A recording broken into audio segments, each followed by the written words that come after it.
নমস্কার, আমি শান্তনু পাত্র। আপনারা এখন দেখছেন অ্যাম্বিশন স্টাডি। আমরা আজকে আলোচনা করব অপারেশন ব্ল্যাকবোর্ড নিয়ে।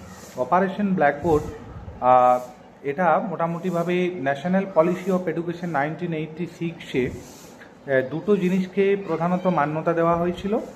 তার মধ্যে প্রাইমারি স্কুল, সেই সময়ে আমরা যদি শিক্ষা ব্যবস্থার ক্রমবর্ধমান দিকগুলোকে আমরা যদি লক্ষ্য করি, তাহলে আমরা দেখতে পাবো যে প্রথম দিকে কিন্তু প্রাইমারি স্কুলগুলোতে কিছুই ছিল না।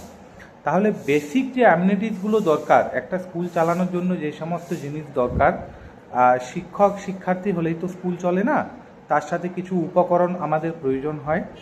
সেই সংক্রান্ত কিছু এখানে আলোচনা করা হয়েছিল এবং প্রয়োজন হয়েছিল যে এই জিনিসগুলো আমাদের স্কুল চালানোর জন্য দরকার হতে পারে। সেটাকে আমরা কিন্তু অপারেশন ব্ল্যাকবোর্ড বলছি। তাহলে এটা সম্পূর্ণভাবেই আমাদের মনে রাখতে হবে কিছু জিনিস, যেটা হচ্ছে এটা কিন্তু পুরোপুরিভাবে প্রাইমারি স্কুল সংক্রান্ত বিষয়। এখানে কিন্তু হাই স্কুলের কোনো জায়গা নেই এবং এটা হচ্ছে সম্পূর্ণভাবে কেন্দ্রীয় সংস্থা দ্বারা, মানে কেন্দ্রীয় সরকার দ্বারা একটা প্রজেক্ট, যেটা ন্যাশনাল পলিসি অফ এডুকেশন 1986-এ এটা করা হয়েছিল এবং এটা ইমপ্লিমেন্ট কখন হয়েছিল? এটা 1987 থেকে ইমপ্লিমেন্ট করা হয়েছিল। এখানে কি কি বলা হয়েছিল? যে প্রত্যেকটা প্রাইমারি স্কুলে কিছু ন্যূনতম সুযোগ সুবিধা রাখতে হবে। সেই ন্যূনতম সুযোগ সুবিধার মধ্যে যেটা সর্বপ্রথম বলা হয়েছিল, দুটো হলঘর থাকবে শিক্ষাদানের জন্য, দুটো হলঘর থাকবে এবং এই দুটো হলঘরে শিক্ষাদান চলবে। এবং প্রাথমিকভাবে কিন্তু বলা হয়েছিল যে দুজন শিক্ষক থাকবেন এবং এই দুজন শিক্ষকের মধ্যে একজন বলা হয়েছিল মহিলা হতেই হবে। তাহলে একজন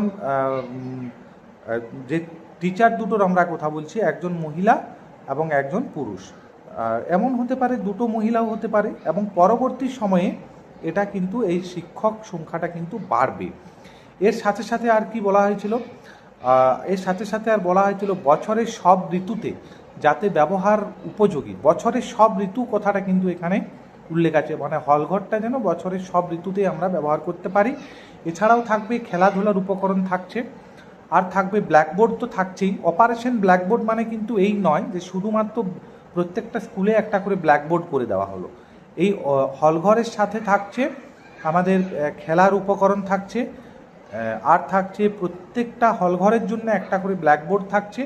এছাড়াও যে টিচিং লার্নিং মেটেরিয়াল, যেগুলো টিএলএম আমরা বলি, তার মধ্যে থাকছে ম্যাপ থাকবে, চার্ট থাকবে, এছাড়াও অন্যান্য শিক্ষা উপকরণ থাকবে। এবং আমি আগেই বললাম যে দুজন শিক্ষকতার জন্য নিযুক্ত হবেন, যার মধ্যে একজন হবেন অবশ্যই মহিলা এবং শিক্ষক সংখ্যা ক্রমশ বৃদ্ধি পাবে। এবং আমাদের চেষ্টা করতে হবে, সেই শিক্ষকরা চেষ্টা করবেন যাতে বেশি সংখ্যক শিক্ষার্থী সেই স্কুলে যোগদান করেন। প্রয়োজনে তাদের বাড়ি বাড়ি গিয়ে তাদেরকে যোগদান করার কথা বলতে হবে। সেই সময়কালটা কিন্তু এরকমই ছিল, এত স্বতঃস্ফূর্তভাবে বিদ্যালয়ে আসার ব্যাপারটা কিন্তু শিক্ষার্থীদের মধ্যে ছিল না। তাহলে এই বিষয়টাও কিন্তু ছিল এবং এটা হচ্ছে একটা পরিকল্পনা মাফিক এই কাজটাকে কিন্তু আমাদের করতে হবে। অর্থাৎ এটা আলোচনা হয়ে গেল, ইমপ্লিমেন্টেশন হয়ে গেল, শুধু তাই নয়, আমাদেরকে দেখতে হবে যে বছরের পর বছর এটা কোন জায়গাতে এটা সফল হচ্ছে কিনা, অথবা এই জিনিসগুলো ঠিকঠাকভাবে মেনটেন হচ্ছে কিনা আমাদের দেখতে হবে। এটা হচ্ছে একটা বিরাট বড় আন্দোলন। এই আন্দোলনে কে কে যুক্ত হবে? এটা হচ্ছে একটা কেন্দ্রীয় সরকারের প্রজেক্ট, কিন্তু তার মানে এই নয় যে রাজ্য সরকারেরও এটা যোগদান করা চলবে না।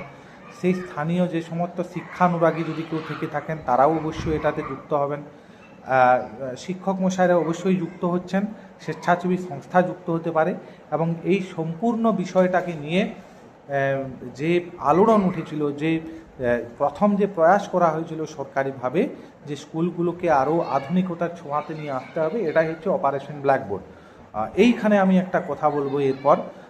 বর্তমান সময়ে সরকারকে ভাবতে হবে, সরাসরিভাবে বলছি, এটাই ভাবতে হবে সরকারকে যে আজকে আমরা কোথায় এসে ঠেকেছি।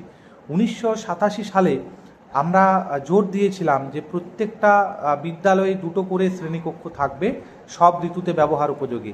আজকে সরকারের কিন্তু মনে রাখবেন, শিক্ষাটা কিন্তু যৌথ তালিকায় আছে, অর্থাৎ কেন্দ্রীয় সরকার এবং রাজ্য সরকার উভয়েই কিন্তু এর জন্য রেসপন্সিবল থাকবেন। তারা ঘুরে দেখুন যে এই যে দুটো হলঘর, আজ কিন্তু আমাদের আরও 4টে 5টা 6টা হলঘর হওয়ার কথা, আজকে আমরা কিন্তু একটা হল ঘরে ঠেকেছি। একটা হল ঘরের মধ্যেই কিন্তু অফিস রুম, একটা হল ঘরের মধ্যেই কিন্তু 5টা শ্রেণীকক্ষের ক্লাস পাঠদান হচ্ছে, এবং ওই যে টু টিচার্স, এটা কিন্তু খুব ভালোভাবে মেনটেন হয়েছে। প্রত্যেক স্কুলেই কিন্তু 2 টিচার্স এখন, অর্থাৎ দুটো টিচার দিয়ে যে কীভাবে 5টা ক্লাস হবে সেটা নিয়ে কিন্তু ভাবার কেউ নেই, বলারও কেউ নেই। তাহলে অপারেশন ব্ল্যাকবোর্ডের মতোই এই রকম কোনো পরিকল্পনা, যেটা 1986-87 সালে নেওয়া হয়েছিল, বর্তমান সরকার, সেটা কেন্দ্রীয় সরকার হোক অথবা রাজ্য সরকারের হোক, আমি মনে করি একজন শিক্ষানুরাগী ব্যক্তি হিসাবে, একজন শিক্ষক হিসাবে মনে করি এরকম কিছু একটা পরিকল্পনা কিন্তু স্কুলে নেওয়া প্রয়োজন।